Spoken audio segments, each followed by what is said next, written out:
Good evening friends. मैं आप लोगों के बीच में पुनः उपस्थित हुआ हूं। आप लोगों से ये अनुरोध है कि प्रतिदिन 6 बजे आप सभी लोग लाइव जुड़ जाया करिए। हाँ, लेट हुआ है, थोड़ा सा लेट हुआ है। लाइव जुड़ जाया करिए ताकि क्लास टाइम से शुरू हो सके। देखिए, आज हम लोग भूगोल विषय का एक समान परिचय प्राप्त करेंगे और इसमें महत्वपूर्ण अवधारणाओं पर चर्चा करेंगे। अभी मैं कोई क्लास शुरू नहीं करने जा रहा। क्लास को शुरू करते करते 6-7 दिन लग जाएंगे। कल के क्लास की चर्चा के बाद आपको ये पता चल गया होगा कि भूगोल विषय को पढ़ने के लिए बहुत सारी अवधारणाएं हैं जिनको जानना पहले जरूरी है। बहुत सारी शब्दावलियां हैं जिनका परिचय जरूरी है। बहुत सारे कंसेप्ट हैं जिनको अगर आप नहीं समझते हैं तो भौतिक भूगोल, फिजिकल ज्योग्राफी समझ में नहीं आएगा। उन शब्दावलियों को, अवधारणाओं को समझने के बाद ही हम भौतिक भूगोल की शुरुआत करेंगे, जिसमें पहला टॉपिक आपका होगा समुद्र विज्ञान। ठीक है, जिस दिन टॉपिक शुरू होगा पहले से आपको पता चल जाएगा। ठीक है, आइए हम लोग कुछ बेसिक कंसेप्ट पर चर्चा करते हैं।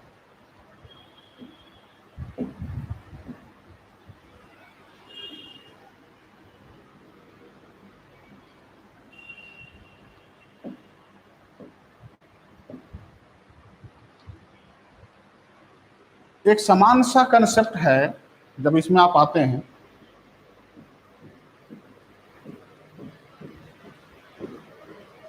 तापमान, टेम्परेचर। बहुत सारे लोग तापमान के बारे में जानते भी होंगे। मेरा आपसे सीधा सा प्रश्न है कि कोई मुझे बताए कि तापमान किसे कहते हैं।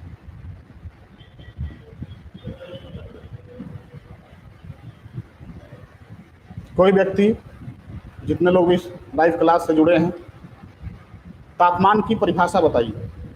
तापमान किसे कहते हैं?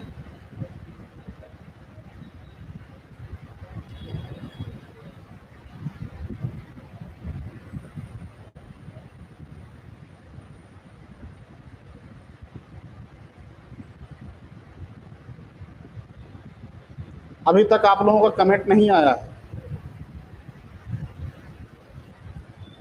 बहुत ही सीधा सा, बहुत ही सिंपल सा कंसेप्ट है टेम्परेचर।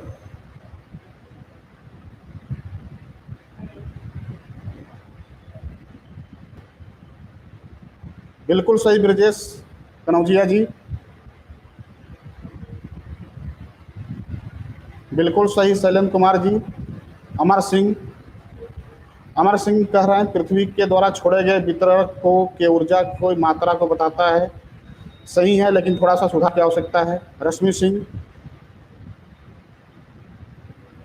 ह्यूमैनिटी एंड सोलर, आप स्रोत बता रही हैं। आइए हम लोग विचार करते हैं। देखिए, तापमान, टेम्परेचर दो शब्दों से मिलकर बना है। ताप प्लस अंकीय मान।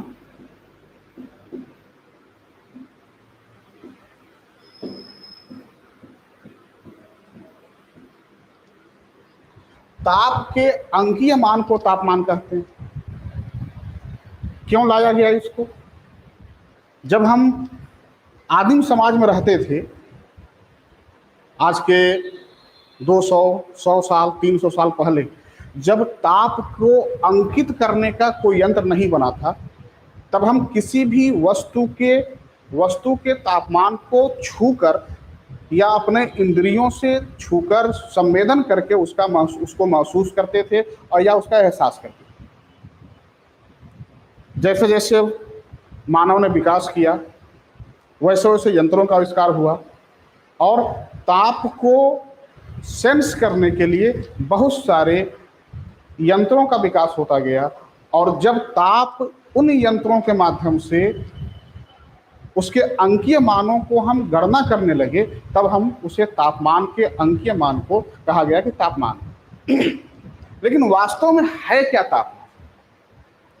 तापमान एक संवेदनशील ऊष्मा है।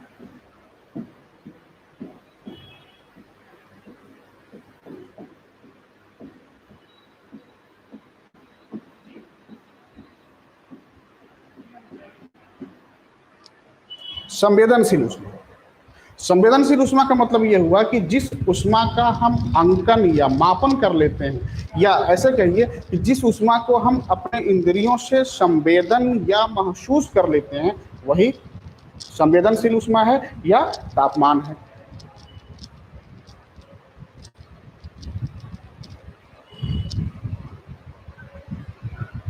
अमर सिंह लिख रहे हैं कि दीर्घ तरंग के रूप में पृथ्वी से निकलने वाली ऊर्जा को हम महसूस करते हैं, उसे तापमान कहते हैं। बिल्कुल गलत कह रहे हैं आप।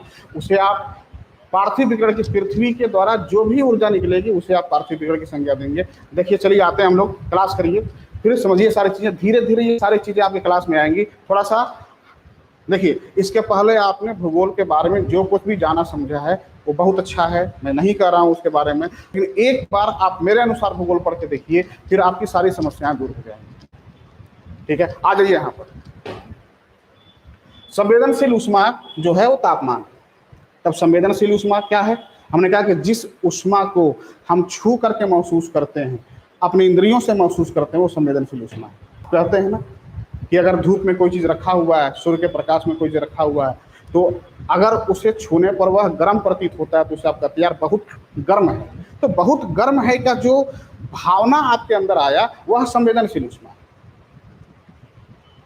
ठीक, ठंडियों में बेंच पर, स्टेशन पर आप लोहे के बेंच पर बैठते हैं, ठीक है, नीचे से बहुत ठंडा ठंडा महसूस होता है, आप कहते हैं कि यार ठंडा है नहीं बैठेंगे। तो ये जो ठंडा का कंसेप्ट आ रहा है कि ठंडा है नहीं बैठेंगे, तो वह क्या है?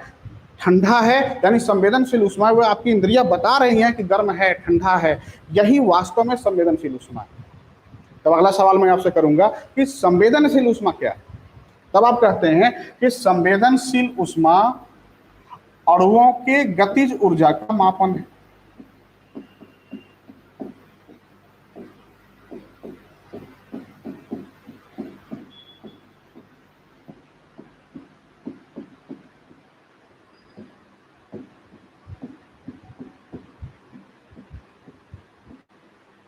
चीजों को इंटरलेट करते जाइएगा, फिर यहां पर आ गए अंकीय मान पर।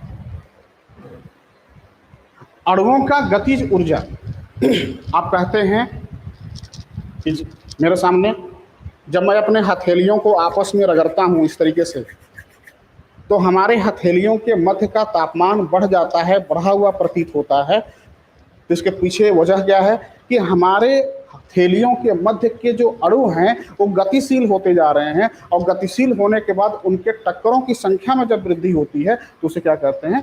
अणुओं की गतिज ऊर्जा जब बढ़ती है तो उसी गतिज ऊर्जा के बढ़ने से तापमान भी क्या होता है? बढ़ता है। तो वास्तव में संवेदनशील ऊष्मा क्या है? अब पदार्थों की जो अवस्थाएं, ठोस, द्रव, गैस, और एक स्टेज आप कहते हैं प्लाज्मा अवस्था, जो ना तो लिक्विड में होता है ना तो ठोस में होता है। इन चारों अवस्थाओं में तापमान को हम महसूस कर सकते हैं, ले सकते हैं। अब ये तापमान ठोस में यदि है तो ठोस के अणुओं को गतिशील करने के लिए ज्यादा ऊर्जा की आवश्यकता पड़ती है। द्रव के अणुओं को गतिशील करने के लिए अपेक्षाकृत थोड़ा सा कम ऊष्मा में ही उसके अणु गतिशील हो जाएंगे। कहने का मतलब ये है कि किसी भी माध्यम में क्यों ना हो, लेकिन उसी ठोस के, किसी भी ठोस पदार्थ के अणुओं को अगर इतनी ऊर्जा दे दी जाती है कि वह इतनी ऊर्जा प्राप्त कर ले कि वह अपने माध्यम को त्याग देता है, तो वह द्रव फॉर्म में, लिक्विड फॉर्म में परिवर्तित हो जाता है। मतलब कहने का यह है कि जब अणुओं की गतिज ऊर्जा बढ़ेगी, गतिज ऊर्जा में वृद्धि होगी,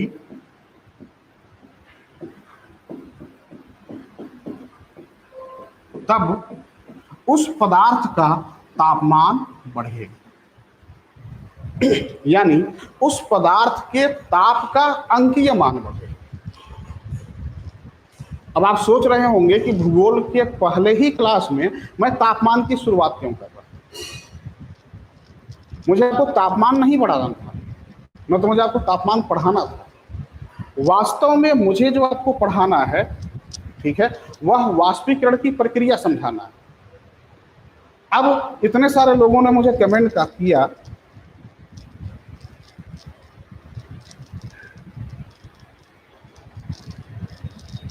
बिल्कुल, विकेंद्र कुमार लिखते हैं कि सामान्य अर्थों में तापमान का मतलब वस्तु के गर्म और ठंडा के गुणधर्म को ही तापमान का है।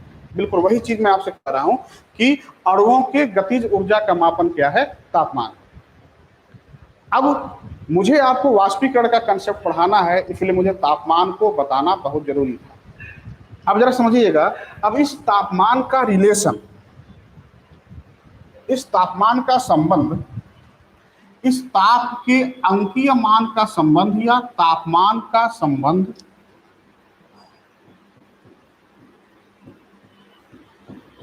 सूर्यातप से है।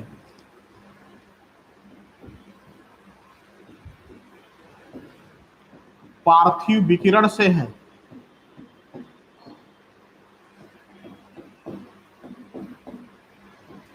तापीय विलोमता से है,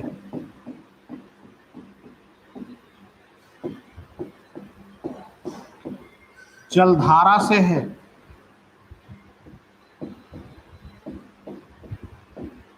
लवणता सैलिनिटी से है।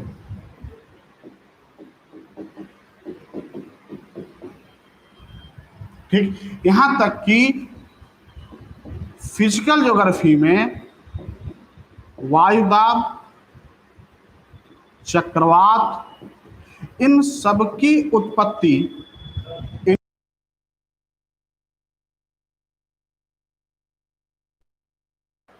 इन सब की विशेषताएं, हाँ, ये कलर किससे आएगा?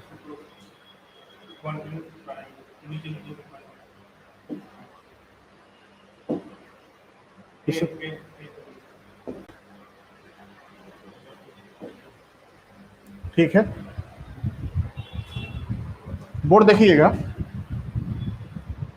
चक्रवात, मैं ये कह रहा था आपसे कि तापमान का संबंध सूर्यातप से है, पार्थिव विकिरण से है, तापीय विलोमता से है, जलधारा से है, लवणता से है, वायुदाब से है, चक्रवात प्रति चक्रवात से है, साइक्लोन एंटी साइक्लोन से है। यानी जब तक आप तापमान के कंसेप्ट को बहुत अच्छी तरीके से नहीं समझे रहेंगे, तब तक आप इन सारे टॉपिकों से कहीं ना कहीं अन्याय करिएगा, इन सारे टॉपिकों से कहीं ना कहीं आप इनके साथ बहुत ज़्यादा न्याय नहीं कर पाएंगे।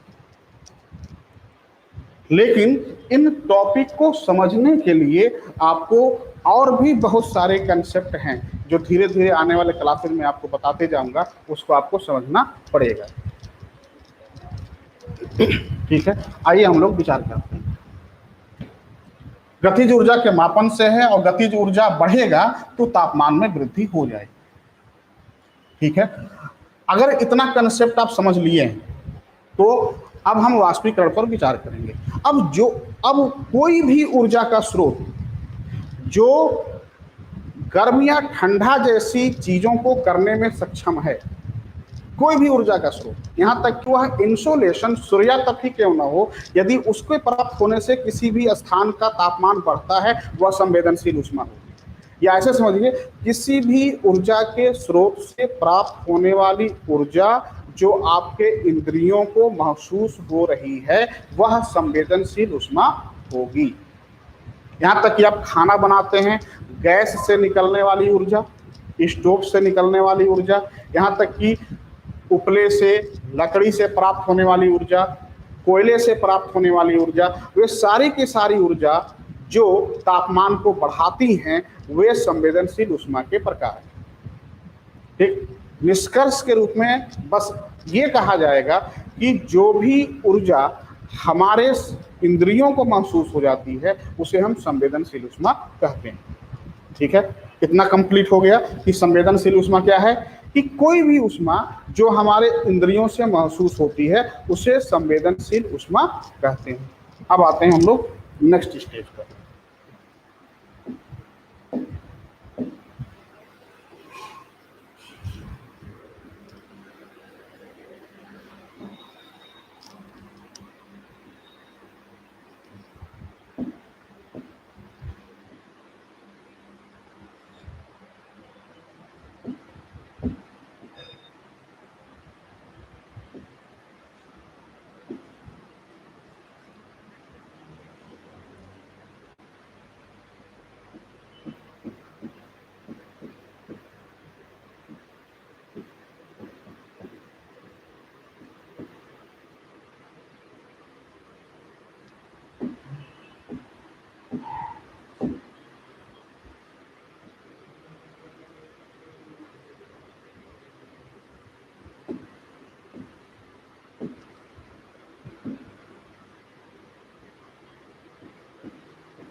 तापीय परिवर्तन, थर्मल चेंजिंग। देखिए, तापीय परिवर्तन दो कंसेप्ट से मिलकर के बना हुआ है। तापीय परिवर्तन में इंक्रीजिंग यानी तापमान में वृद्धि भी शामिल है,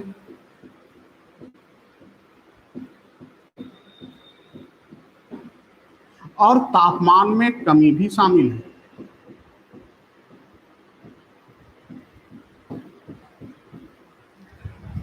यानी 10 डिग्री सेंटीग्रेड तापमान से किसी वस्तु का तापमान बढ़कर अगर 20 डिग्री सेंटीग्रेड हो जाता है तब भी तापमान में परिवर्तन हुआ, और 10 डिग्री सेंटीग्रेड तापमान से किसी वस्तु का तापमान घटकर 5 डिग्री सेंटीग्रेड हो जाता है तब भी तापमान में परिवर्तन हुआ। तो जब हम तापीय परिवर्तन कहते हैं तो तापीय परिवर्तन का मतलब संवेदनशील ऊष्मा ज्यादा दिया जा रहा है अथवा संवेदनशील ऊष्मा की प्राप्ति कम हो रही है। मैं यहाँ सूर्या तक की बात नहीं कर रहा हूँ, सूर्या तक एक अलग से टॉपिक है, उसको आगे हम लोग पढ़ेंगे। ठीक, तो जब तापमान में परिवर्तन होगा मतलब इंक्रीजिंग भी होगा और डिक्रीजिंग भी होगा। किसका इंक्रीजिंग? संवेदनशील ऊष्मा का इंक्रीजिंग होगा और संवेदनशील ऊष्मा का डिक्रीजिंग भी होगा। जब तापीय परिवर्तन की बात करते हैं तो यहां से एक बात निष्कर्ष के रूप में निकल करके आती है कि संवेदनशील ऊष्मा ही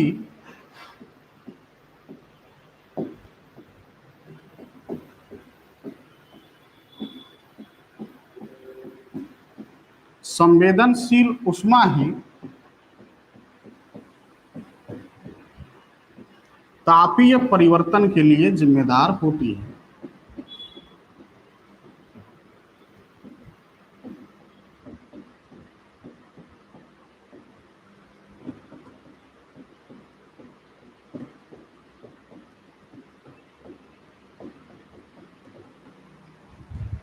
संवेदनशील ऊष्मा ही तापीय परिवर्तन के लिए जिम्मेदार है। अभी हमने आपको बताया कि चाहे किसी भी वस्तु या किसी भी पदार्थ के तापमान में वृद्धि हो रही है मतलब संवेदनशील ऊष्मा ज्यादा प्राप्त हो रहा है, और किसी भी वस्तु या पदार्थ के तापमान में कमी हो रही है, इसका अर्थ यह हुआ कि उसे संवेदनशील ऊष्मा की कम प्राप्ति हो रही है, या उसमें से संवेदनशील ऊष्मा अपने रूप को परिवर्तित करके किसी अन्य रूप में कहीं अन्यत्र ट्रांसफर हो रही है या जा रही है। ठीक यही प्रोसेस हमें वाष्पीकरण की प्रक्रिया को समझना है।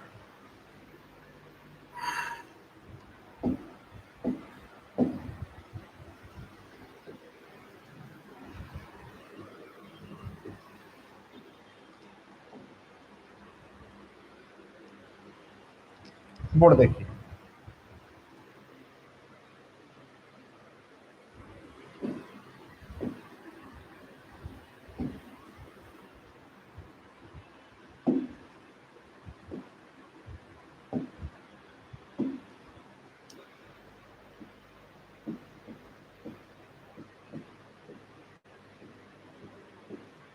वाष्पीकरण।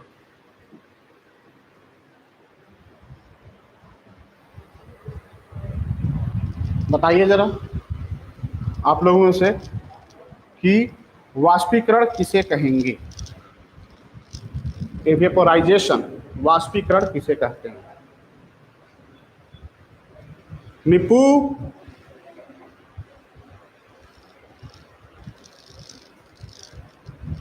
जरा रुक रुक कर चल रहा है, कमेंट आया है।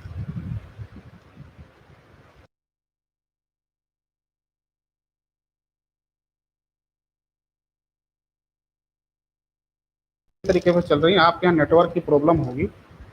ठीक है, थोड़ा सा देख लीजिए। ठीक है, चलिए कोई व्यक्ति बताए मुझे, शाहिद रजा,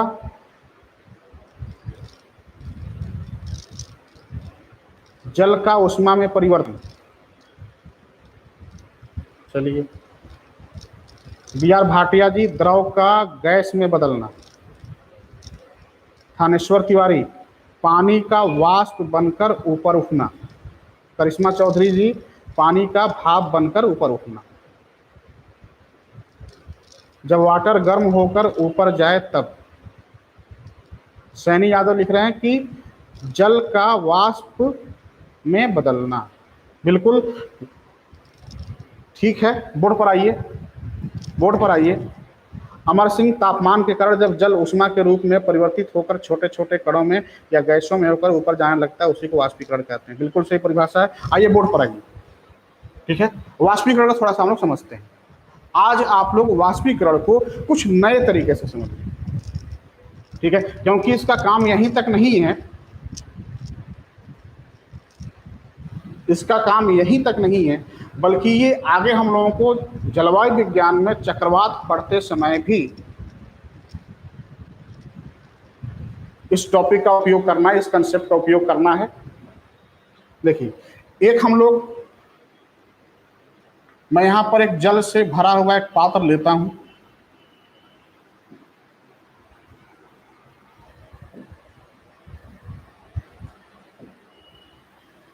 जल से भरा हुआ इस पात्र में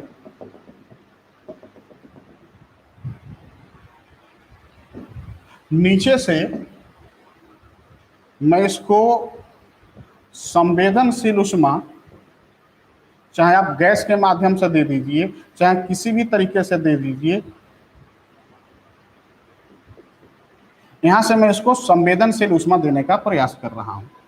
क्योंकि अभी हमने कुछ देर पहले बताया कि तापीय परिवर्तन के लिए संवेदनशील उष्मा जिम्मेदार होती है, मतलब तापमान को बढ़ाने के लिए संवेदनशील उष्मा जिम्मेदार होती है। तो अगर इस बर्तन के तापमान को, जल से भरे हुए पात्र के तापमान को बढ़ाना है, तो आपको संवेदनशील उष्मा देना होगा। ठेठ भाषा में कहें तो इस जल को गर्म करना है। तो ठेठ भाषा में तो कह सकते हैं, लेकिन हम लोग पढ़ाई कर रहे हैं तो भाषा भी उच्च क्वालिटी का होना चाहिए। तो इसको अगर हम संवेदनशील उष्मा दे रहे हैं, तो यह संवेदनशील उष्मा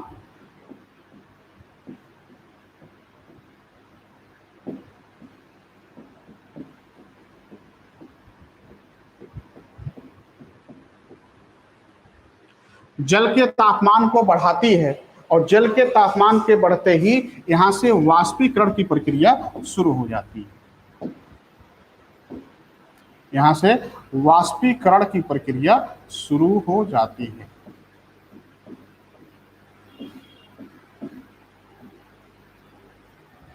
ठीक है, अब यह वाष्पीकरण की प्रक्रिया तभी शुरू होगी कि जब पात्र और वायुमंडल के तापमान में अंतर हो।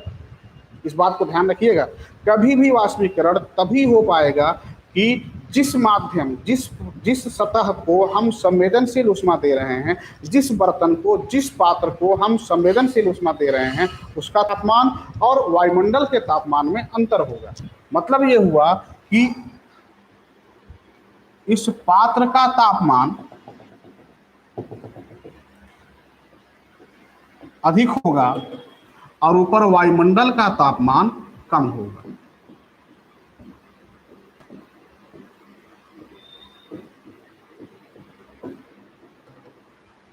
ठीक है, ये जो तापमान का अंतर है, बिल्कुल यही चीज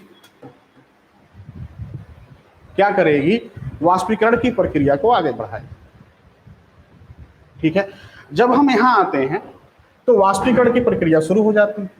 लेकिन आप जरा खुद सोचिए कि जैसे जैसे हम इस पात्र को गर्म करते जाते हैं, जल की बूंदें जलवाष्प में परिवर्तित होकर के ऊपर चली जाती हैं। तो वाष्पीकरण की प्रक्रिया में क्या होता है, आप कहेंगे कि जल का रूपांतरण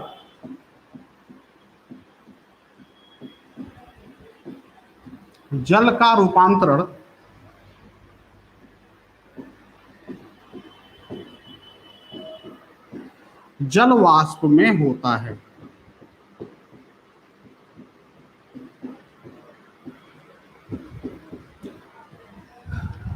यहां तक समझ में आ रहा है? हमने क्या कहा कि वाष्पीकरण की प्रक्रिया में जल का रूपांतरण जल वाष्प में होता है। ठीक है, अब ये रूपांतरण हुआ क्यों? क्योंकि जल से भरे हुए पात्र या बर्तन को हमने संवेदनशील उष्मा दी। तो भाई जब अवस्था परिवर्तन हो रहा है, ध्यान से समझिएगा, जब जल अपना अवस्था परिवर्तन कर रहा है, ध्यान समझिए, जब जल अपना अवस्था परिवर्तन कर रहा है, किस रूप में जा रहा है? जलवाष्प के रूप में जा रहा है। यहां पर अवस्था परिवर्तन हो रहा है।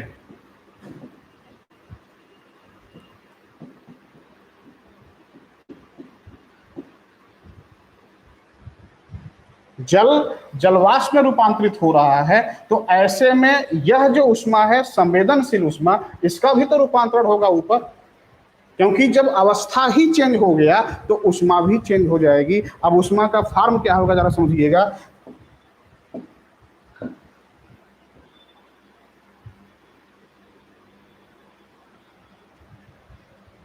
यहां पर क्या हो जाएगा,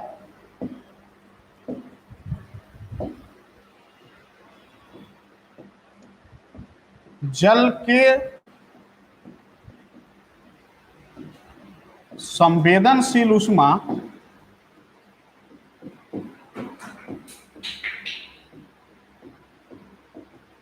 ऊष्मा का रूपांतरण होगा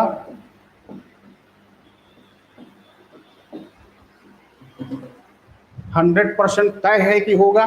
क्यों होगा? क्योंकि अवस्था परिवर्तन हो चुका है। किसका अवस्था परिवर्तन हो चुका है? जहां संवेदनशील ऊष्मा थी, जल में संवेदनशील ऊष्मा थी, तो जल में संवेदनशील ऊष्मा थी, तो उस संवेदनशील ऊष्मा का अवस्था परिवर्तन हो चुका है। तो जब जल का ही अवस्था परिवर्तन हो चुका है, तो जल के संवेदनशील ऊष्मा का रूपांतरण भी हो जाएगा। तो जल के संवेदनशील ऊष्मा का रूपांतरण किस रूप में होगा जरा समझिएगा।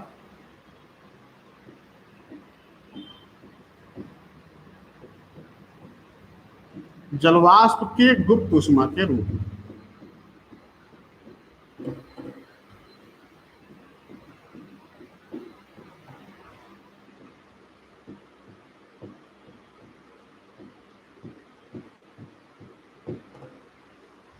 जल के संवेदनशील ऊष्मा का रूपांतरण जलवाष्प के गुप्त ऊष्मा के रूप में हो जाता है।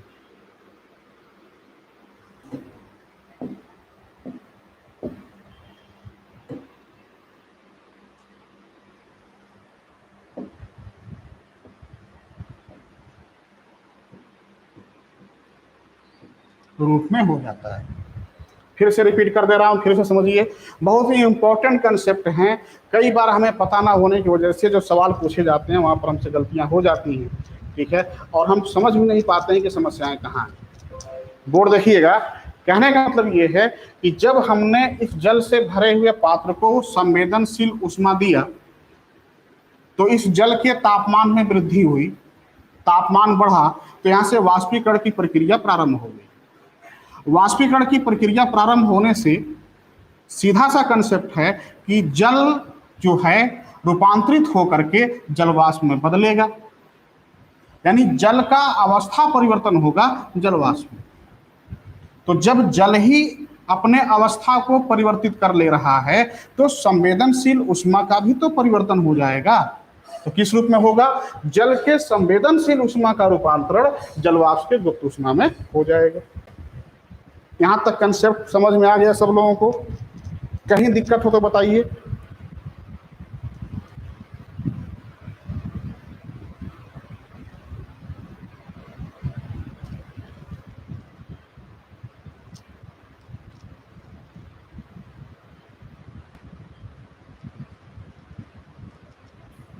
चलिए ठीक है, बहुत अच्छा।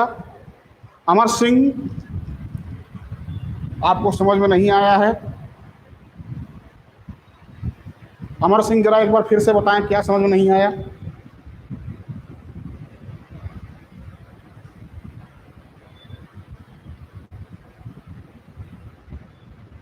अमर सिंह बताएं, क्या समझ में नहीं आया?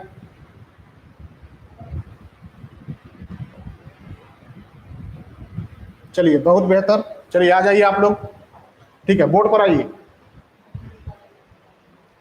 अब मेरा सवाल ध्यान से सुनिएगा, मैं सवाल आपके पास छोड़ रहा हूं। हमने कहा कि जल के संवेदनशील ऊष्मा का रूपांतरण जलवाष्प के गुप्त ऊष्मा में हो जाएगा वाष्पीकरण की प्रक्रिया में। तब मुझे आप बताइए कि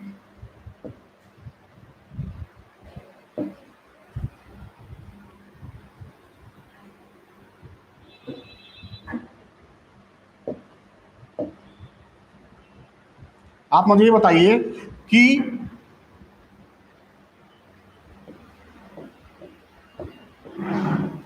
जल का तापमान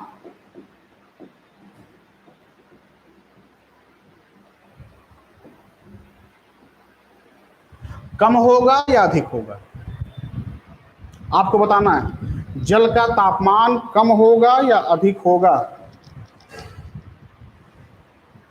फिर से, जल का तापमान कम होगा या अधिक होगा। बिल्कुल सही, मायाशंकर घटेगा, विजेंद्र यादव अधिक होगा, शहीद कम होगा, कम होगा। जी हाँ, हम संपूर्ण भूगोल पढ़ाएंगे आपको। कम होगा, कम होगा, कम अधिक। सर्वेश कुमार अधिक लिख रहे हैं। चलिए, जो लोग कम लिख रहे हैं वो सही हैं, अधिक वाले लोग जरा ध्यान दीजिए, बोर्ड पर आइए। अभी हमने कहा कि संवेदनशील ऊष्मा अगर यहां से ट्रांसफर होकर यहां चली गई, अधिक वाले लोग ध्यान दीजिएगा। आप खुद ही कह रहे हैं ना कि वाष्पीकरण की प्रक्रिया में जल का रूपांतरण जलवाष्प में होता है। तो जब जल का रूपांतरण जलवाष्प में होता है तो जल का संवेदनशील ऊष्मा भी तो ऊपर चली जा रही है जलवाष्प के गुप्त ऊष्मा के रूप में। तो यहां से ऊष्मा गई ना, यहां से ऊष्मा यहां चली आई, यहां से ऊष्मा वायुमंडल में चली गई। कौन सी ऊष्मा? संवेदनशील ऊष्मा गई, लेकिन अवस्था परिवर्तन करके गई। संवेदनशील ऊष्मा के रूप में नहीं गई, बल्कि अवस्था परिवर्तन के रूप में गई। तो यहाँ की ऊष्मा अगर ऊपर जा रही है तो यहाँ का तापमान घटेगा ना, क्योंकि जिस पात्र में ऊष्मा थी वही की ऊष्मा जल वाष्प के साथ वायुमंडल में चली गई। तो इस पात्र के तापमान में कमी आएगी कि वृद्धि होगी? तो आप कहेंगे कि कमी आएगी। ठीक है, अमर सिंह, सेम कैसे रहेगा? आप समझ में आ गया होगा। जहां जिस पात्र से वाष्पीकरण होगा उस पात्र के तापमान में या उस पात्र में रखे हुए जल के तापमान में कमी होगी। एग्जाम्पल की व्यवहारिक समझाता हूं। आप एक लोटा पानी गर्म करते हैं और गर्म करने के बाद जैसे ही उसमें से वाष्पीकरण शुरू हो जाता है, ठीक ठीक नहीं लिखता हूं उधर, ठीक है, इधर आओ जरा, जरा कैमरा को सेट करिए। निप्पू,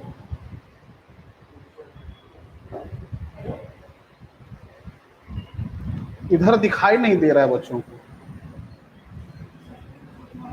हाँ भाई, हमको बोर्ड बहुत बड़ा चाहिए होता है। चलो कोई बात नहीं, कोशिश करते हैं। चलिए अच्छा, कोशिश करते, इधर नहीं लिखेंगे, ठीक है, आगे आइए।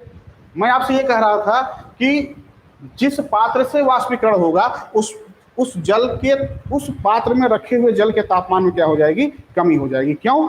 क्योंकि जल का तापमान, उसी जल का संवेदनशील ऊष्मा वाष्पीकृत होकर के ऊपर वायुमंडल में चली जा रही है। हमने पहले ही बताया था। दिख रहा है आप लोगों को?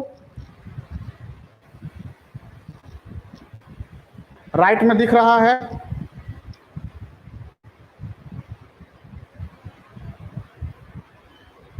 पीके रुद्र जी, राइट में दिख रहा है? चलिए ठीक है, दिख रहा है, अच्छी बात। चलिए बोर्ड देखिए। तो अगर यहां की ऊष्मा वायुमंडल में चली गई तो जल के तापमान में क्या होगा? कमी आ जाएगी। अगला सवाल आपसे, सवाल ध्यान से सुनिएगा। पात्र में रखे हुए जल का हमने, भाई जरा ब्राइटनेस बढ़ाओ। पात्र में रखे हुए, ब्राइटनेस, पात्र में रखे हुए जल से यदि हमने वाष्पीकरण कराया, पात्र में रखे हुए जल से यदि हमने वाष्पीकरण कराया, तो आपने कहा कि पात्र की संवेदनशील ऊष्मा ऊपर चली गई और जल के तापमान में कमी आ गई। लेकिन मेरा अगला सवाल आपसे है कि आप मुझे बताइए कि जब यह ऊष्मा ऊपर गई है तो यह वायुमंडल में गई है ना?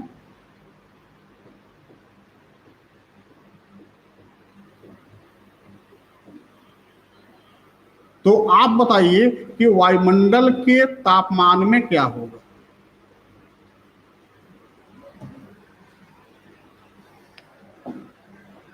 सवाल सुन लिया आपने? कमेंट करिए आप।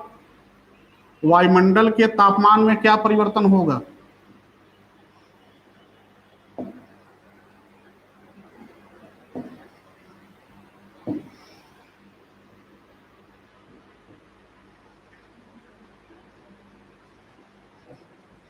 सवाल है कि जल से भरे हुए पात्र के तापमान में तो कमी आ गई, लेकिन जब वही संवेदनशील ऊष्मा वायुमंडल में गई तो वायुमंडल के तापमान में क्या होगा?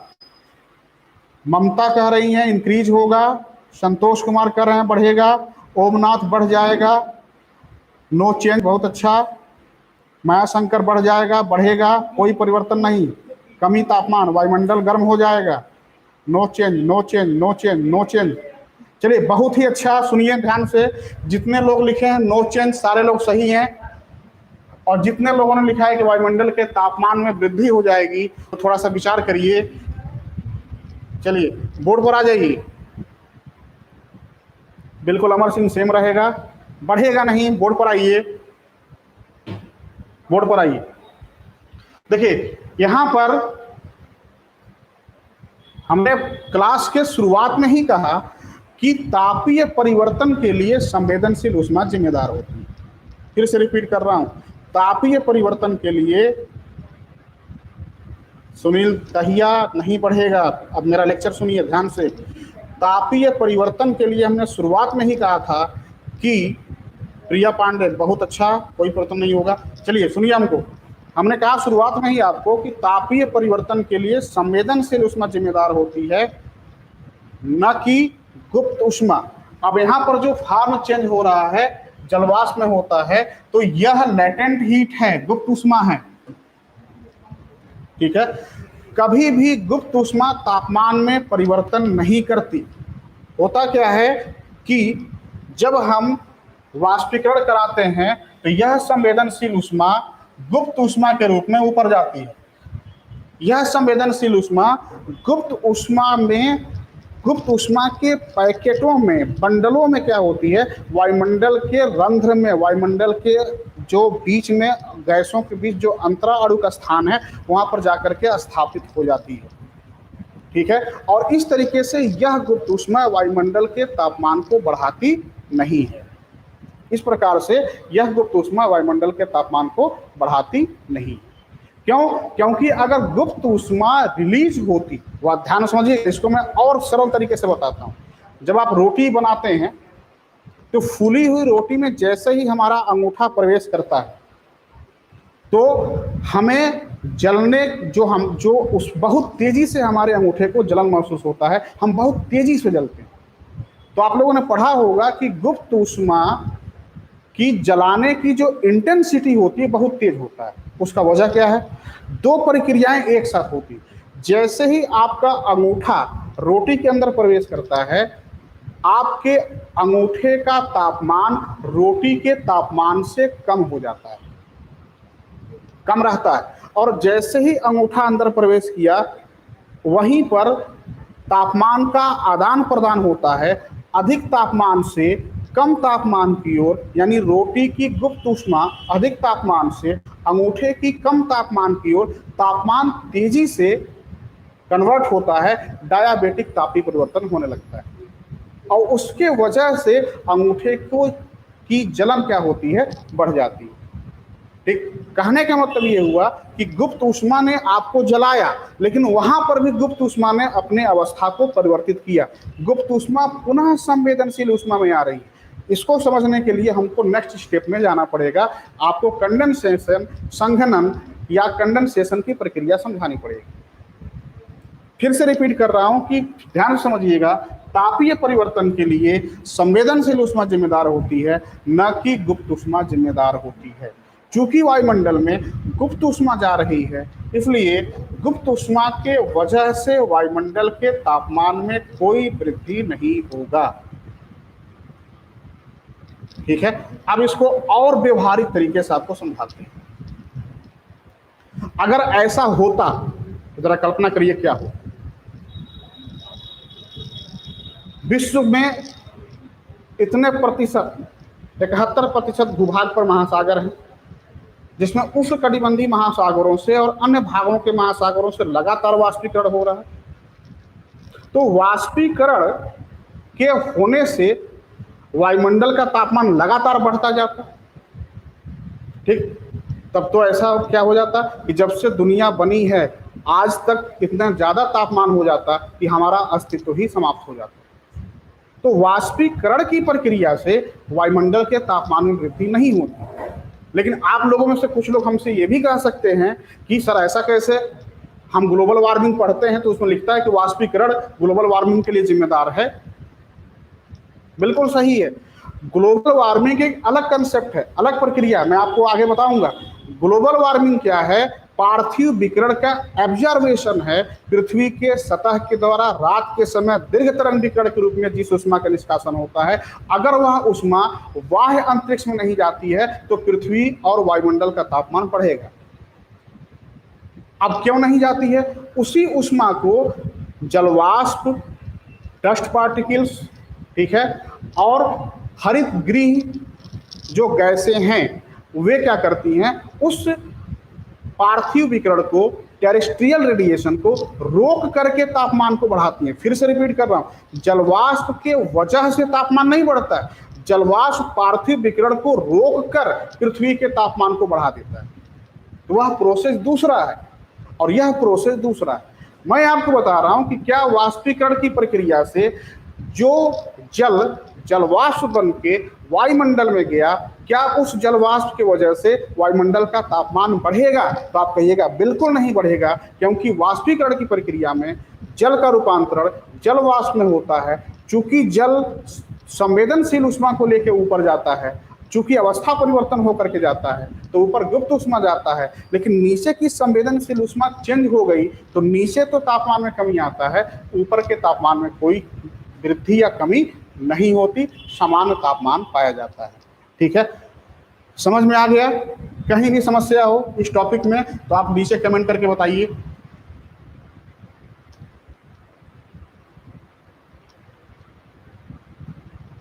नमस्कार बंधु, यशवंत सिंह, गौरी शंकर, कम समझ में आया? अच्छा ठीक है, अभी बताते हैं। परवीन रानी, नहीं समझ में आया? ठीक। कृष्ण चौधरी, नहीं आ गया, चलिए।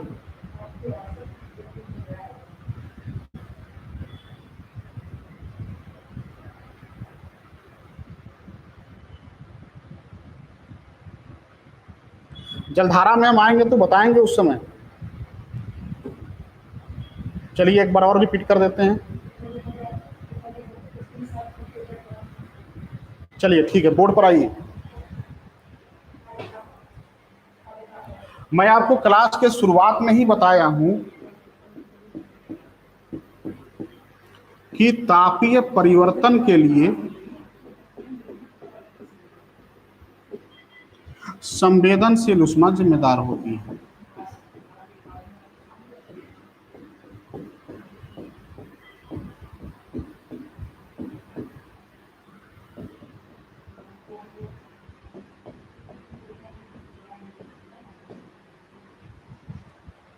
ठीक है, ये चीज समझ में आया कि नहीं आया?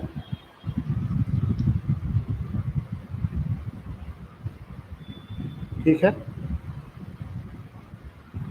देखिए संवेदनशील उष्मा का हमने शुरुआत में बताया कि चाहे जो भी स्रोत आपके तापमान, आपके स्किन को, आपके इंद्रियों को गर्म कर देती हैं या उसको ठंडा महसूस कराती हैं, वह संवेदनशील उष्मा। अब वह सूर्य से प्राप्त होने वाली ऊर्जा हो सकती है, कोयला से प्राप्त होने वाली ऊर्जा हो सकती है, विद्युत ऊर्जा हो सकती है, केरोसिन ऑयल से हो सकती है, पेट्रोलियम से हो सकती है, गैस से हो सकती है। ये सारी की सारी ऊर्जा जो आपको महसूस होती है वो संवेदनशील उष्मा, यही तापमान को बढ़ाती भी है और तापमान को घटाती भी है। संवेदनशील उष्मा अधिक, तापमान बढ़ेगा, संवेदनशील उष्मा कम, तापमान घटेगा। ठीक है, अब हम जल से भरे हुए पात्र को व्यवहारिक रूप से समझिए। एक लोटा में आपने पानी लेकर के जब गर्म करना शुरू किया तो लोटे से जब वाष्पीकरण होने लगता है तो लोटे के पानी में रखा हुआ जल का तापमान या लोटे में रखे हुए जल का तापमान कम होता है कि नहीं होता है? होता है ना भाई। ठंडी में आप क्या करते हैं, पानी गर्मा लेते हैं, आधा घंटा लेट हो जाता है तो पानी ठंडा जाता है, बड़ी गुस्सा आता है, अरे यार पानी गर्माया था ठंडा हो गया। तो क्यों ठंडा हुआ? इसलिए ठंडा हुआ कि वहां से, यानी उस पात्र से, उस बर्तन से, उस लोटे से वाष्पीकरण हो रहा है। तो वाष्पीकरण हो रहा है, तो जिस ऊष्मा को आपने लोटे को दिया था, संवेदनशील ऊष्मा दिया था, वह कहाँ चली गई? वायुमंडल। किस रूप में गई? संवेदनशील ऊष्मा के रूप में नहीं गई, जलवाष्प के रूप में जा रही है ना। तो जलवाष्प में हमेशा गुप्त ऊष्मा जाएगा। क्यों? थोड़ा सा साइंस की भी जानकारी होनी चाहिए। हमेशा जलवाष्प में लेटेंट हीट होता है, गुप्त ऊष्मा होती है। और इसको एकदम ठेठ बांध लीजिए, गांठ बांध लीजिए कि गुप्त ऊष्मा तापमान को नहीं बढ़ाती। तापीय परिवर्तन के लिए गुप्त ऊष्मा जिम्मेदार नहीं होती। गुप्त ऊष्मा जहां भी रहती है, उस माध्यम में उपस्थित जो स्थान होते हैं, अंतराणु का स्थान होते हैं, ठीक है, उस माध्यम में वह अपने आप को स्थापित कर लेती है, वहां पर रिलीज नहीं होती। रिलीज करवाना पड़ता है, उसका दूसरा प्रोसेस है, ठीक है। तो गुप्त ऊष्मा से तापमान नहीं बढ़ेगा, क्योंकि गुप्त ऊष्मा को जब तक छेड़ेंगे नहीं, उसको नहीं परिवर्तित करेंगे, या गुप्त ऊष्मा का अवस्था परिवर्तन जब तक नहीं करेंगे, तब तक तापमान नहीं बढ़ेगा, ठीक है। अब गुप्त ऊष्मा को कैसे छेड़ा जाए, उसका अवस्था परिवर्तन कैसे किया जाए, उसका हम सेकेंड स्टेज में आपको समझाने जा रहे हैं। समझ में आ गया सारे लोगों को? ठीक है, चलिए अब हम लोग आते हैं इस पर। तो फिर से रिपीट कर रहा हूं कि वायुमंडल के तापमान में कोई परिवर्तन नहीं होगा, लेकिन जल के तापमान में क्या हो जाएगी? कमी आ जाएगी, ठीक है। समझ में नहीं आएगा परेशान मत होइएगा, मैं 2 बार 3 बार 4 बार समझाऊंगा, ठीक है। लेकिन थोड़ा सा क्लास भी चलना जरूरी है। जो लोग भी जुड़े हैं जुड़े रहिए। कल भी आप मुझसे पूछिएगा कि सर इस कंसेप्ट को एक बार और समझा दीजिए, तो मैं आपको समझा दूंगा। लेकिन अधिकांश लोगों को समझ में आ रहा है, इसलिए उनसे मुझे बताना। अब देखिए, आपसे जो सवाल पूछा जाता है वो क्या कहता है, ऐसे देखिए, जब आपसे पूछा जाएगा कि process of cooling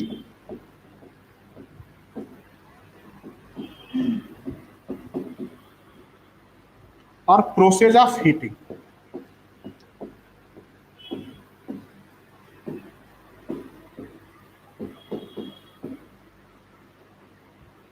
process of cooling और प्रोसेस ऑफ हीटिंग, दोनों के बारे में आपको बताना। तो प्रोसेस ऑफ कूलिंग तो अभी हमने आपको समझा दिया कि जहां पर वाष्पीकरण होगा वहां का तापमान क्या हो जाएगा? कम होगा। तो प्रोसेस ऑफ कूलिंग में आप कहेंगे कि जिस पात्र में वाष्पीकरण होगा वहां के तापमान में क्या हो जाएगी? कमी होगी। इसको पीसीएस में और एक बार प्रवक्ता में पूछ चुका है कि घड़ा में रखा हुआ जल या सुराही में रखा हुआ जल ठंडा क्यों प्रतीत होता है? विकल्प में वाष्पिक। देखिए ये विज्ञान के सारे टॉपिक हैं, मैं आपको भूगोल में पढ़ा रहा हूँ, तो मैं आपको विज्ञान पढ़ाने नहीं आया हूँ। भूगोल में ये सारी टर्मोलॉजी में यूज करूंगा, इसलिए ये सारी चीजें मैं आपको बताना चाहता हूँ। तो पूछा है सवाल कि घड़ा या सुराही में रखा हुआ जल ठंडा क्यों हो जाता है? तो उत्तर था उसका, आयोग ने उत्तर सही किया था, वाष्पीकरण की प्रक्रिया के वजह से। होता क्या है, जब हम जल को घड़े में रख देते हैं, तो घड़े में रखा हुआ जल घड़े के दीवारों से रिस रिस कर घड़े के बाहरी परतों तक आता है, और जहां से वायुमंडल के संपर्क में आकर के वहां वाष्पीकरण की प्रक्रिया शुरू हो जाती है। इस प्रकार वहां वाष्पीकरण की प्रोसेस के होने की वजह से घड़े के जल का तापमान कम हो जाता है। लेकिन जब आप प्रोसेस ऑफ हीटिंग की बात करेंगे, तो यहां पर कंडेंसेशन, संघनन की प्रक्रिया होने लगती है। संघनन की प्रक्रिया की बात की जाती है, संघनन या कंडेंसेशन की बात होने लगती है। आइए हम लोग प्रोसेस ऑफ कंडेंसेशन या संघनन की प्रक्रिया पर भी विचार करते हैं।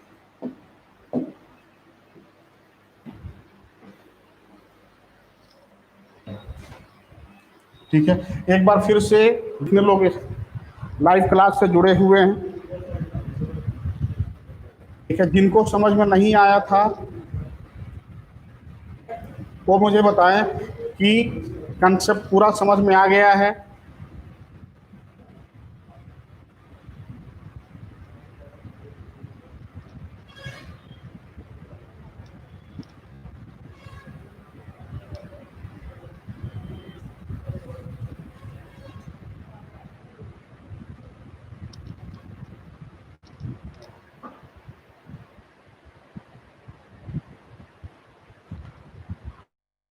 में आ गया? सर्वेश कुमार, चलिए अच्छी बात है, समझ में आ गया आप लोगों को, बहुत बहुत धन्यवाद। ओमनाथ राय जी, समझ में आ गया। अमित यादव जी, चलिए बहुत अच्छी तरीके से समझ में आ गया। B R Bhatia, sir total geography करवाएंगे क्या? जी बिल्कुल कराऊंगा पूरा। खुशबू प्रताप जी, सर जी समझ में आ गया। चलिए बबीता सिंह, समझ में आ गया, अच्छी बात है, अच्छी बात है। चलिए आ जाइए हम लोग नेक्स्ट स्टेप में आते हैं। कंडेंसेशन, संघनन की प्रक्रिया पर आते हैं।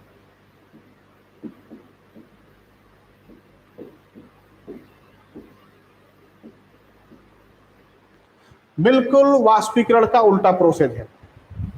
संघनन की जो प्रक्रिया है वह वाष्पीकरण का बिल्कुल उल्टा प्रोसेस है। ध्यान से समझिएगा, हमने कहा था कि वाष्पीकरण में जल का रूपांतरण जलवाष्प में होता है। संघनन में क्या होता है?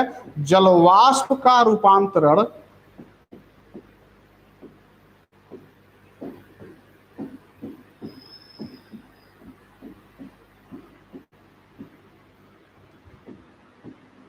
जल में होता है।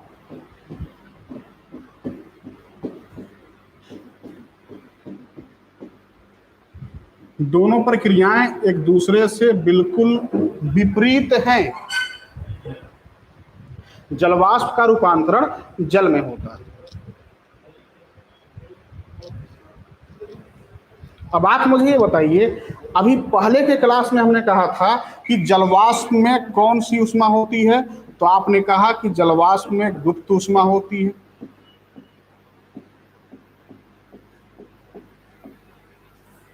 तो जब जलवाष्प का रूपांतरण हो रहा है तो गुप्त ऊष्मा का भी तो रूपांतरण होगा।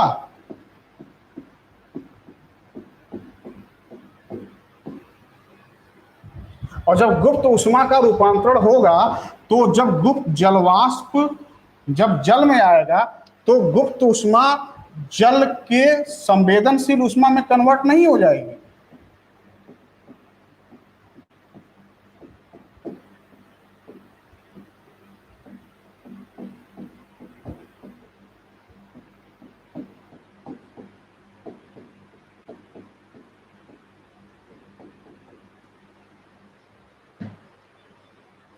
जब जल का रूपांतरण, बोर्ड देखिए, सॉरी, जब जलवाष्प का रूपांतरण जल में हो जाता है कंडेंसेशन में, तो जलवाष्प में गुप्त ऊष्मा थी ना, तो गुप्त ऊष्मा भी तो अपना रूप चेंज करेगी। और चूंकि जलवाष्प जल हो रहा है तो गुप्त ऊष्मा जल हो रहा है ना, जल, तो जल में कौन सी ऊष्मा थी पहले वाले लेक्चर में? अभी 5 मिनट पहले हमने बताया संवेदनशील ऊष्मा थी। तो गुप्त ऊष्मा किस में बदलेगी? संवेदनशील ऊष्मा में बदल जाएगी। अब आप मुझे बताइए कि जब गुप्त ऊष्मा का रूपांतरण संवेदनशील ऊष्मा में हो गया तो यहाँ का तापमान बढ़ेगा कि नहीं बढ़ेगा? आपसे सवाल, यहाँ का तापमान बढ़ेगा या? शाहिद रजा, एसटीके का मतलब समझ नहीं पा रहे हैं। बढ़ेगा। विष्णु सैनी, नहीं समझ में आ रहा है। चलिए प्रगति गौतम, चलिए बोर्ड पर आइए, बोर्ड पर आइए। मैं समझ रहा हूं समस्या कहाँ है। देखिए मेरे क्लास को समझने के लिए एकदम कान, आंख, नाक और अपने 5 इंद्रियों को बिल्कुल कंसंट्रेट करके बैठिए रूम पर, ठीक है? अगर आप सोचेंगे कि दाएं बाएं भी करते रहे क्लास समझ में आए तो बड़ी मुश्किल है, ठीक है? हमारा हर क्लास, हर एक एक लाइन अगले लाइन से इंटर रिलेट होता है। पिछला कंसेप्ट जो पढ़ाऊंगा वह मैं आज, कल, परसों या हो सकता है 10 दिन बाद, 1 महीने बाद, 2 महीने बाद मैं उसको पुनः खींच करके ला करके उसको इंटर रिलेट कराऊंगा। तो आपको आनंद तभी आएगा कि जब मेरे पिछले क्लास से आपको सारी चीजें याद रहेंगी, तैयार रहेंगी, ठीक है? पीछे अभी हमने आपको बताया कि संवेदनशील ऊष्मा तापमान में परिवर्तन के लिए जिम्मेदार होती है। तो इस प्रक्रिया में जब गुप्त ऊष्मा का रूपांतरण संवेदनशील ऊष्मा में हुआ तो संवेदनशील ऊष्मा वायुमंडल में मुक्त हो रही है ना भाई। संवेदनशील ऊष्मा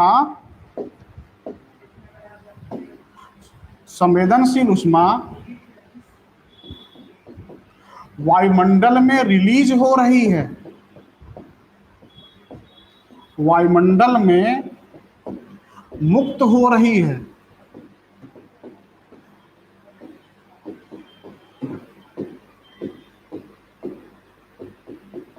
अब आप मुझे बताइए, जहां पर संवेदनशील ऊष्मा मुक्त हो रही है यानी आ रही है,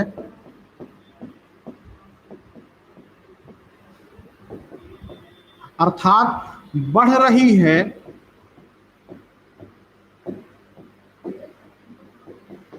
तब वहां का तापमान बढ़ेगा ना। ठीक है, कंडेंसेशन ध्यान से समझिएगा, वाष्पीकरण का ठीक उल्टा है। वाष्पीकरण में जल का रूपांतरण जलवाष्प में हो रहा था, तो जल के तापमान में कमी आ रही।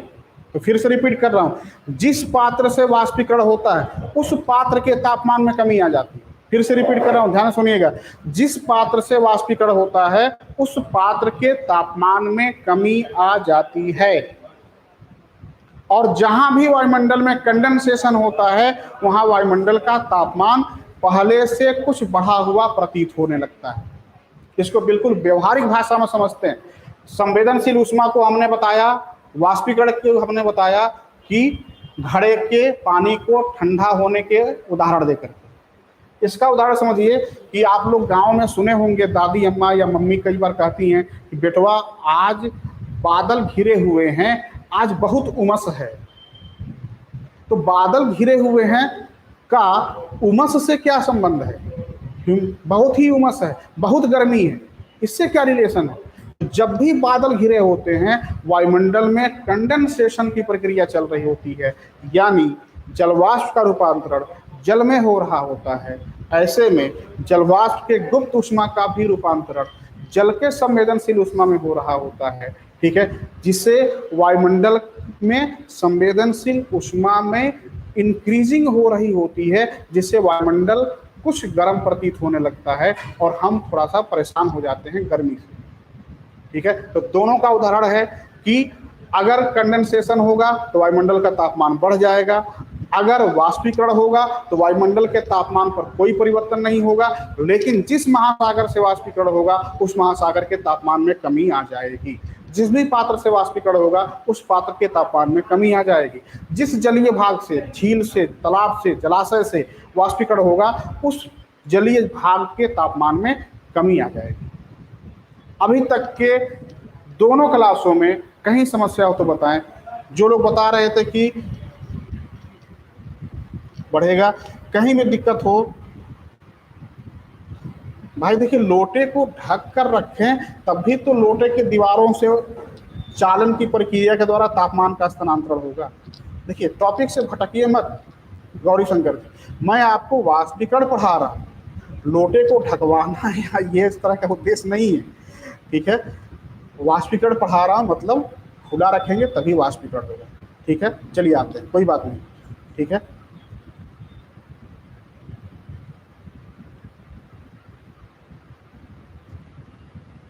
व्यास बंगाल और अरब महासागर में टेम्परेचर डिक्रीज होगा।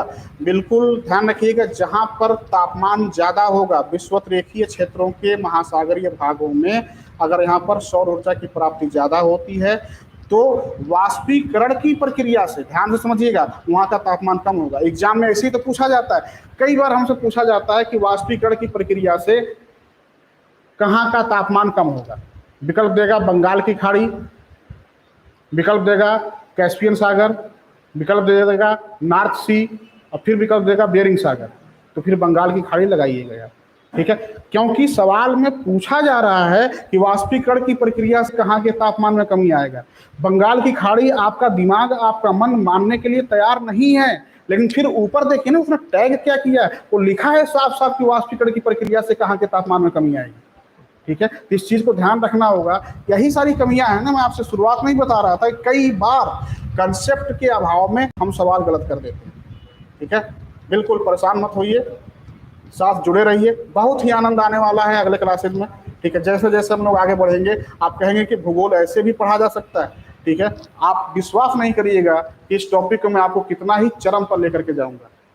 ठीक है, तो ये समझ में आ गया कि वायुमंडल में जब संवेदनशील ऊष्मा मुक्त हो जाएगी तो क्या हो जाएगा, वायुमंडल के तापमान में वृद्धि हो जाएगी। कहाँ के तापमान में वृद्धि होगा, वायुमंडल के तापमान में वृद्धि होगा। इसीलिए बदली वाले जिलों में वायुमंडल कुछ गर्म प्रतीत होने लगता है।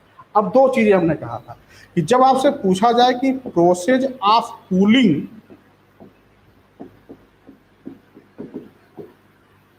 और जब आपसे पूछा जाए कि प्रोसेस ऑफ हीटिंग,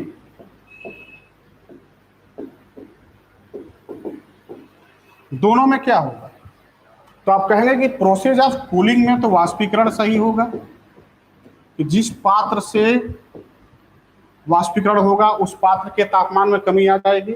और प्रोसेस ऑफ हीटिंग में आप कहेंगे कि संघनन होगा, कंडेंसेशन होगा, कि जहां भी संघनन की प्रक्रिया होगी वहां के तापमान में वृद्धि हो जाएगी। तो इसको एकदम दिमाग में बैठा लीजिएगा कि कंडेंसेशन में वायुमंडल का तापमान बढ़ेगा, वाष्पीकरण में वायुमंडल के तापमान में कोई परिवर्तन नहीं होगा, लेकिन जिस भी पात्र से, जिस भी जलीय भाग से वाष्पीकरण होगा वहां के तापमान में कमी आ जाएगी।